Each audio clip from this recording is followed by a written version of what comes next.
Welcome to the Be Fused podcast. I'm your host, Don Davis, and today I have with me Dr. Arun Garg, and we're going to talk about food and simple ideas for your health. So with that, welcome, Dr. Garg. Pleasure to be with you, and it's technology is just marvelous. So I'm looking forward for this conversation. Yeah, it'll be a great conversation, and I really love the things that you've written about recently as well, and I feel like there's just a depth of information that people need around the food that we eat and things like that, and we're going to talk specifically today about when you eat, how you eat, why you eat, how much you eat, and then with whom you eat. And so thank you for being here. Can you tell the listeners just a little bit about yourself? Before the show, you were telling me, about you being a clinical pathologist. So could you share a little bit of your background with everybody? Yeah, I'm a physician. I call myself a global physician with passion for healthy civil society. I've been in practice for 40 years. I was involved in running medical labs, totally integrated, comprehensive regional system, which I did for 40 years. But as I was doing that, my passion for reaching out to people continued to grow. And I thought biochemistry, which I'm a subspecialist in medical biochemistry, lends itself to healthy living and understanding the science of healthy living. So for last several years now, I've dedicated myself to reaching out and connecting with people, engaging people in good health. And in that, I found food to be a prime example of good health. So that has been my passion. In addition to that, I'm very involved in the community. I have a heritage in India and South Asia, and I'm very involved in cultural diversity and role of culture in health, especially food, and how we could put it all together, what I have now termed integrative thinking. So, how do we bring all this thinking together rather than reductive thinking, which many times backbone of our day-to-day practice? Yeah, I mean it is so important as well, and I really wanted to start off today with something that you've said as well in some of your recent publications, that health is more than just the absence of disease. When I think about this, I think about the fact that being healthy, to me, means that I feel good. And so I just wanted to ask for your definition and what you meant by the statement. Yeah, so as a practitioner of what I have called industrial reductive medicine for 40 years, which is very scientific, we get to focus on understanding the disease or pathophysiology of the disease, and then very quickly the treatment of the disease. What I found was that there is more to it than just the physical body of disease. So there is mind and then there is body. Body is the physical body, but mind plays a huge role. And with mind, the role of emotions and your well being, and this is where lifestyle click in. So to put it all together, what I'm saying there is that health is more than just absence of disease. Health is when you feel good, when you have emotional balance, when you have mental wellness, and obviously solid lifestyle, which leads to those.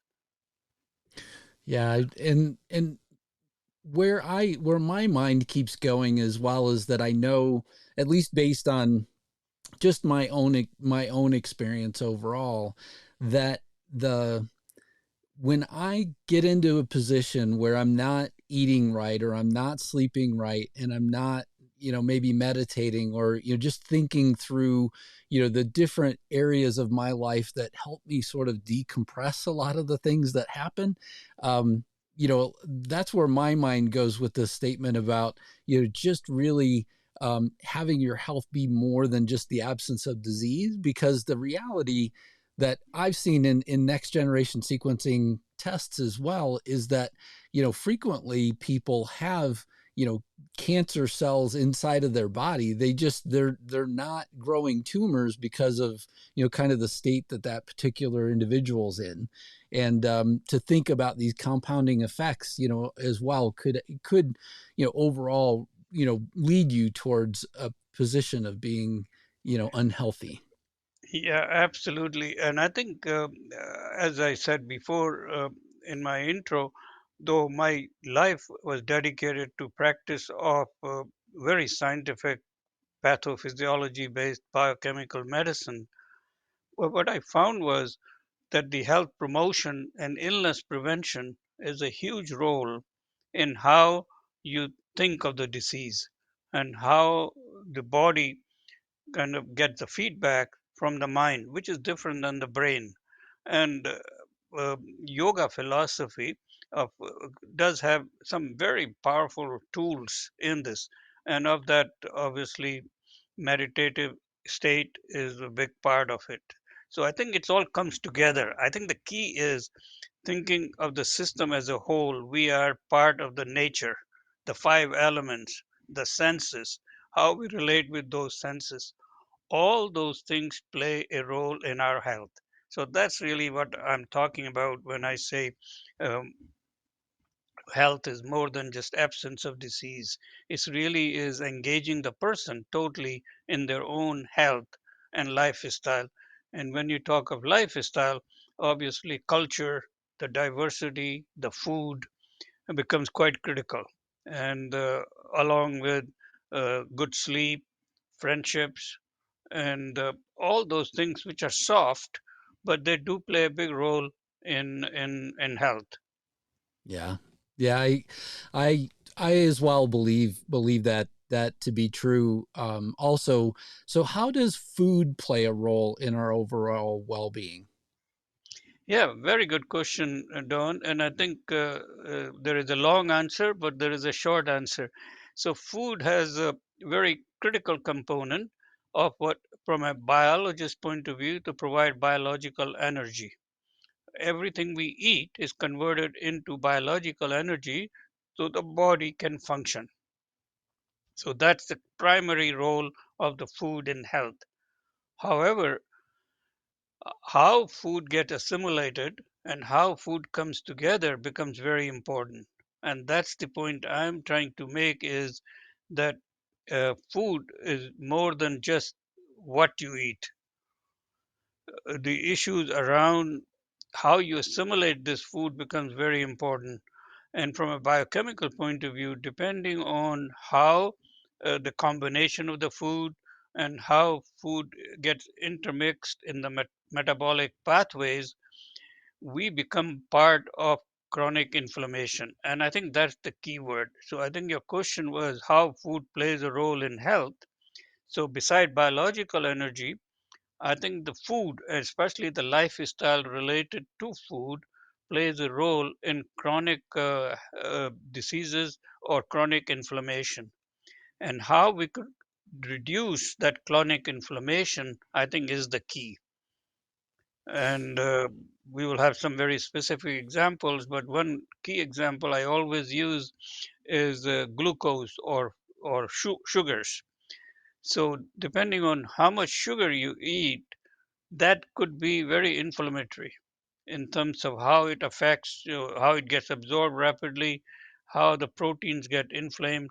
So I think that's what I'm really bringing out in my conversation is that food is some of how you eat, when you eat, why you eat, and with whom you eat, and how much you eat, along with what you eat. Everybody talks about what you eat, and we could talk about that quite important component, but that is less important than than the other components. Yeah. Well, I'm going to circle back. I'm going to circle back to the when you eat, how you eat, why you eat, how much you eat, and with whom you eat in just a moment. But before we do that, the one question I had for you was on Your thoughts regarding eating highly processed food, because it ties very closely to the last one, as well as having food play a key role in your overall well being. So, what are your thoughts in terms of eating highly processed foods? Yeah, I think the key there is highly. The key word there is highly processed. Unfortunately, we are living in the world which is very interdependent. So to say that we could go back and just be self-contained in a little world, I'm sure it's possible for some people, but it's really not economic.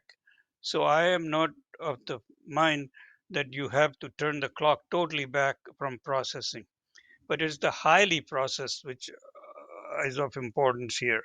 And in processing, also the ingredient used for preservatives and for keeping food going bad and those kind of things need to be watched. So I think processed food, as much as possible, we should eat fresh fruits. As much as possible, we should cook from fresh ingredients, and as much as possible, we should have food which is cooked yourself. But I fully appreciate that in an industrial society, sometimes it's very hard. So I think we should not be overwhelmed, but I think we should be aware of it. Yeah. And I think the preservatives which are used in the processed food sometimes um, could be of great importance, and additives. So preservatives and additives are a big problem. As much as possible, we should go for fresh, early prepared food, but within balance. Yeah, I think I had this conversation before with Dr. Marotta as well, that he was saying something like, there should be no more than 20 grams of like lunch meat, that you eat, processed meat. And so, I mean, it was just shocking that he had said that, because I started to try and think or piece together, like, how much would that actually be?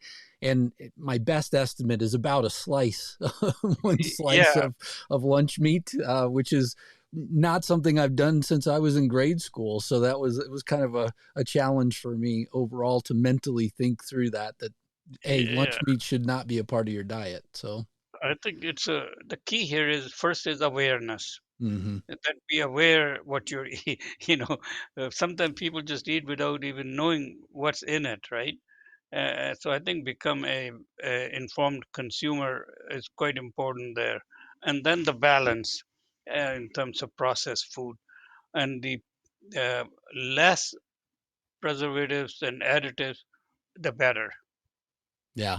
Yeah, absolutely. I have another question around processed foods as well. And, this is more of an impromptu conversation that people will hear overall, on the podcast. But so I routinely will drink meal replacements, because oftentimes, as we'll get into later, I find myself sort of rushing for lunch, and I want to make sure I have a balanced meal, especially on a day like today where I know that I'm going to need to go well into the night in terms of the work that I do. So with that, I try and eat or drink meal replacements here or there. And whenever I think of processed foods, it's one of those things that come into my mind as to whether or not if those would even be healthy. And it's just a question for you. I don't know if you'd have the answer, but it would be interesting if you did. Yeah, I really don't have a real answer, but one thing I do know that the assimilation of the food require digestive enzymes, and chewing of the food becomes very important. So if you are replacing it with liquid diet, you are bypassing the whole process of mastication and chewing. So I think that would be a negative component of having liquid diet, so to speak. And one needs to be aware of that because now you're loading your uh, uh, GI tract with all the biochemistry of proteins, fats, and carbohydrates without having the benefit of digestion of enzymes starting from the mouth with the amylase and other things. So I would say Still, I would prefer people having solid food, chewing it. I mean, there are conditions you can't do it, but normally for most people. Very good. Yeah, and so just for anybody that's listening in, I wanted to just share with you as well. I'm having a conversation today with Dr. Arun Garg, and we're talking about simple ideas for your health related to food. And so we're diving deep into that subject. So, can you share a little bit with us around your thoughts on habits when it comes to eating? Sorry. Your thoughts in terms of habits. So this is where Yeah. the when you eat, how you eat, those Yeah. topics come in. Yeah. So I think as I started to delve into management of chronic diseases, especially diabetes, just to share with you the background and what my interest was, diabetes is very much prevalent, especially pre-diabetes. And when one starts to look at it, it's a recent phenomenon. It's a recent disease, type 2 diabetes, and prevalence and rising prevalence of it. So as I started to, especially with South Asian community, because that was my focus, but most of what I have to say is general application. It's for all cultures. It becomes very important that the food which average person from India eats is quite healthy. So it wasn't the issue of what you eat, though most of the emphasis when they talk about food is what you eat. But I noticed from a biochemistry point of view, from a health point of view, food is quite healthy. And most of it is freshly prepared, and most of it does not have processing or preservatives. So that begs the question in my mind, what are the other reasons that prevalence of diabetes is so high?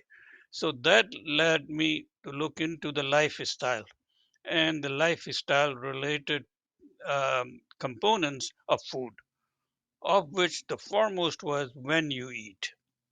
Hmm. So timing is so critical. And what I found was the lifestyle, modern lifestyle, has changed. So Indian scriptures are very prescriptive for good health, which is very nice. It's a easy thing because health is really embedded in most of philosophy of India, and in it they prescribe that you should eat before sunset. The food should be eaten, the main meal should be eaten before sunset. And but I in real life, in modern life, one finds that majority of the people are eating way late, and they eat at 8 o'clock, 9 o'clock, or 10 o'clock. That's where their heaviest meal is, and that is a problem. So that's first one I was interested in exploring. Now, having said that, it one thing is to recognize this, one thing is to quote from textbooks and physiology and biochemistry, but changing the dietary habits is one of the hardest things, the behavior change. And this is where you really have to connect with the person, and this is where the role of mind becomes very important in terms of their commitment for change and their commitment to live healthy. Yeah. So I think the first one I want to share with our listeners is when you eat. So generally speaking, the last meal should be as early in the evening as possible, so you have ample time for good digestion and a good sleep during the night.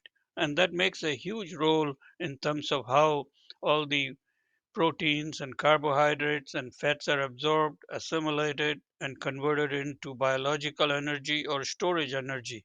So you want to have all that time for that to happen. An imbalance of that is a recipe for instigation or start of chronic inflammation.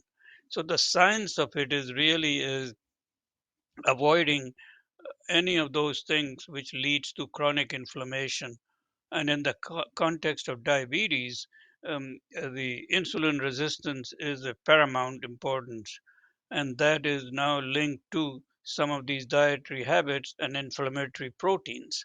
So I think there is a science which is still emerging. It's still work in progress. I notice in the context of diabetes, a lot of people doing fair amount of work about reversal of diabetes based on lifestyle and food. And some of it is what I'm sharing with you. Yeah, I'm somebody who routinely has those late night cravings. I'm constantly, fighting mentally, how do I sort of, counter, late night cravings, because I know typically then it's going to lead even to more unhealthy eating as well. And so it sounds to me like, essentially drawing that line at, eat before sunset, seems like the key there, and try and find some other way to stave off those late night cravings Uh, as well. Yeah, and I think if you look at it, what I find is society is changing. If you go to some of the events now, generally speaking, they will eat first and then they will have the program. It used to be other way around, so it can be done, you know. Yeah, yeah, And I think it's the awareness. And again, other key is balance. And awareness. So it's not absolute. I've been in this conversation enough years now that taking a very draconian, one-sided view really does not bring the behavior change. You have to use power of persuasion and the balance and awareness. So as long as people are aware, so instead of having 5 days or 7 days late night meals, they start with 1 day, 2 day, and before you know, habit changes. yeah. And I know, again, to kind of go back to cultural differences, I know in terms of the Japanese, they have five elemental colors that they kind of think through in terms of their food as well. They want, the colors of red, green, yellow, white, and black in their meals to kind of round them out. I guess, do you have any comments in terms of the how round a meal is, and Yeah, so whether I it. think as far as what you eat is very well established now. You know, even in our own Western industrial complex, a lot of work has happened. So these food tables and the food guides are very balanced, and the latest food guide from at least in Canada, Canada Health Food Guide or United States Health Food Guide are very balanced, and they do take into account the color, the fruits, the vegetables, the carbohydrates, and a balance of that. So like a balanced plate. So I'm very pleased as we are having this conversation that the awareness of what you eat is much better than ever, Yes. and Yeah. now just a matter of and good thing is that all cultures have this. So as you rightly pointed out, Japanese have it, Chinese culture have it, Indian culture have it, and European have it. So I think I'm very optimistic that the balance of what we eat between vegetables and fruits and carbohydrates, starches, and proteins and fats and vitamins is much better in 2022 than ever. And I think we can just build on that. Yep. So let's focus a little bit more on some of the other elements that you mentioned before. So what about how you eat? Yeah, so I think, as you rightly pointed out earlier in the conversation, um, we were talking about you're busy and you are going to have a long days and long night that you go into liquid feed. So that's what I mean by how you eat. I think it's very important that one dedicates certain amount of time when they're eating, and they are in a bit of a uh, uh, reflective state, and take time to eat. 15 minutes, 20 minutes is important So it starts with chewing the food, chewing properly, and then making sure that you are not doing multitasking, eating food, and those kind of things, right? So that's what I mean by how you eat is more related to that. And the biochemistry of that is that, and I think we learned that very early when as a child, but we have forgotten, right? And you have chewing habits are very important, and that starts the digestion, that starts the breakdown of carbohydrates, and then also the gut micro play a very big role in making sure that you have enough transit time. So again, hurriedly eating food is not very good for your health. So I think that's the point I'm trying to bring out in how you eat. Very, very scientific, biochemically based observation of, but again, something we're all been brought up with, but we forget. So I think it's just a reaffirmation of, especially chewing is quite important. And while we are on the chewing, one thing might not have been appreciated in inflammation. We talked about chronic inflammation related to diabetes and coronary artery disease, heart attacks. The oral hygiene plays a huge role in in uh, in um, inflammation. And so again, how you eat is very important. That you clean your mouth after you brush your teeth, all the things which you've been taught from day one. But in real life we forget. But it's just to reaffirm that modern science confirms that those things do play a role. And I think food security, and as we go further in this whole notion of distribution, this all will become even more important. Yeah. And I think we should pay attention to it. Yeah, it's so for anybody that's watching the video version of this podcast on YouTube, probably saw me smile whenever Dr. Garg mentioned the fact that you multitask and eat, because that's another bad habit that I personally have. I definitely am not necessarily the picture of healthy food eating yet, but I'm trying to learn, and as a part of that learning, I'm trying to share as well. At least some of the things that I do that aren't right, as well, because I would imagine that there are other people out there that are doing the same thing, and who would know that, essentially drinking a meal replacement shake is not the best way to sort of get your body to, engage in how you eat as well. Yeah, on that one, Don, as we are sharing our personal experience, I think it'll be reasonable to share my own personal experience with our viewers, because I do reflect that you have to be living this and try your best. So I first want to admit it's not that easy even today. Right. It's a continuously working, right? But one thing which is really under what you eat is added sugar. Mm. And added sugar is like adding sugar to your drinks and to your coffee and tea. And that simple observation and awareness goes long ways in terms of lowering the predisposition for diabetes or pre-diabetic. And in my own case, some 40 years ago, I became kind of aware that I was drinking too much coffee. And not only I was drinking coffee, but I was adding sugar to it. And that simple thing I tried to change, which took some time to do. And I'm glad I did, because that avoided me becoming diabetic for at least 40 years. So, at least based on personal experience, I can share it does work and it is helpful. And those are the simple things, as we said, what we're talking about is very simple. But these simple things are hard to do, and but done do have some very positive outcomes. If you could delay onset of diabetes for 10 years, that's a huge quality of life. For sure.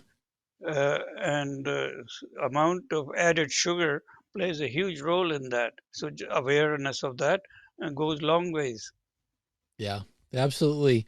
And so how do how do things like food additives affect us? I think, well, additives, the origin of food additives is essentially for preservatives. Most of these were preservatives because of the transport and mass production. So I think that was important. And some of the food additives are essentially biochemical compounds, and they could be quite harmful. So in our context, one of the food additive is like artificial sweeteners, substitute for sugar, because people became aware that adding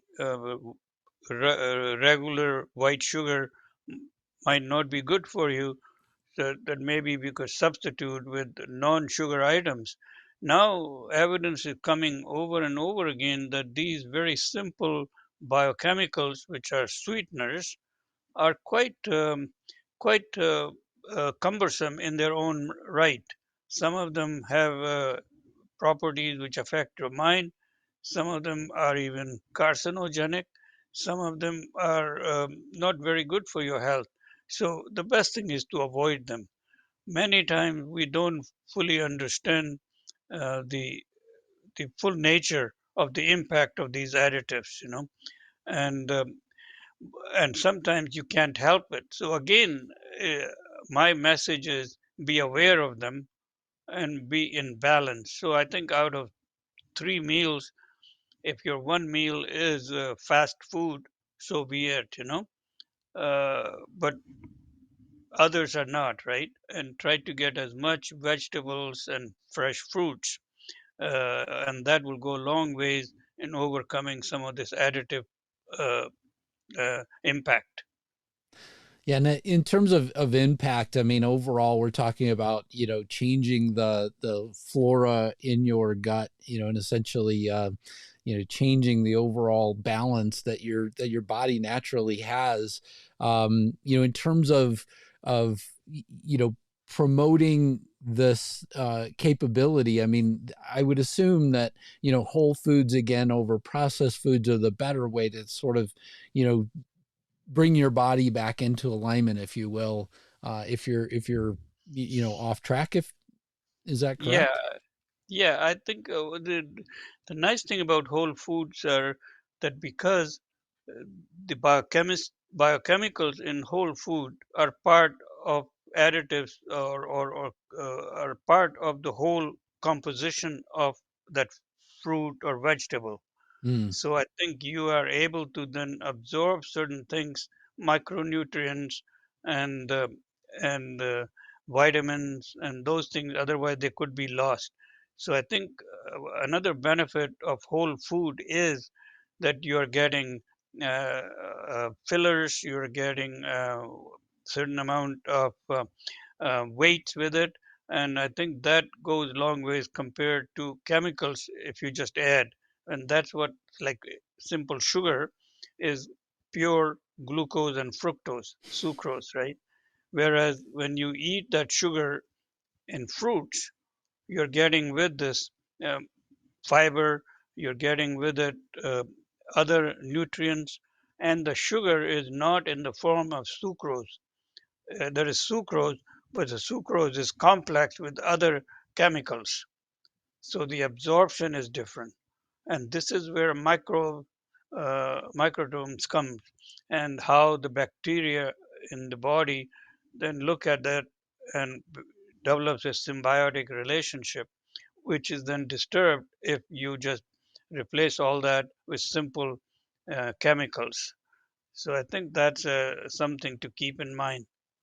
Such an important statement, overall, that we think that if you just remove the sugar from the thing, whatever the thing might be, that it comes with the same benefits. But in reality, it makes mental sense to me too that the fruits and vegetables come with natural things that grew with the fruit. So if you just extract the sugar, you're actually kind of defeating the purpose of the rest of the overall, item that you are going to eat as well. Yeah, I think that's very well said. I think that's something um, um, in our society, industrial society. Obviously, we have made a lot of progress in the pharmacology and the drug therapy, and most of the drugs, as you know, have come from the nature. So I get it, and I practiced it. So it's important. But when it comes to food, I think it's equally important that we don't lose sight of total composition of what we are eating. A very good example for me is mango. As you know, mango is very sweet. Yes. Most of that sugar is not pure sucrose. It's it's complex carbohydrates intertwined with other nutrients and the flavor and the micronutrients. So I think that is important piece of eating. Yeah, absolutely. And then I'm up to my last question here for you, and then I'll close things out. So I wanted to relate a little bit of a personal story because I think for anybody that's listening to this, it might help things kind of solidify in your mind. So years ago, I used to run marathons. I used to actively run the 26.2 miles. In addition to that, I also ran a lot of half marathons. I enjoyed them immensely. Um, and I remember going to my doctor for a physical during this period of time. And she said, your cholesterol is astronomically high, and you have to be put on something to lower your cholesterol. And so I unfortunately had to take this medicine. I am now much more what I would say unhealthy at this point in my life. Yet my cholesterol is in perfect alignment without a drug. There's no statin or anything like that anymore that I have to take. And yeah, it's just an absolute amazing thing to me that is what happened. So here's the question I have for you: how does what we eat impact things like cholesterol? Yeah, I think, well, cholesterol is a very good example.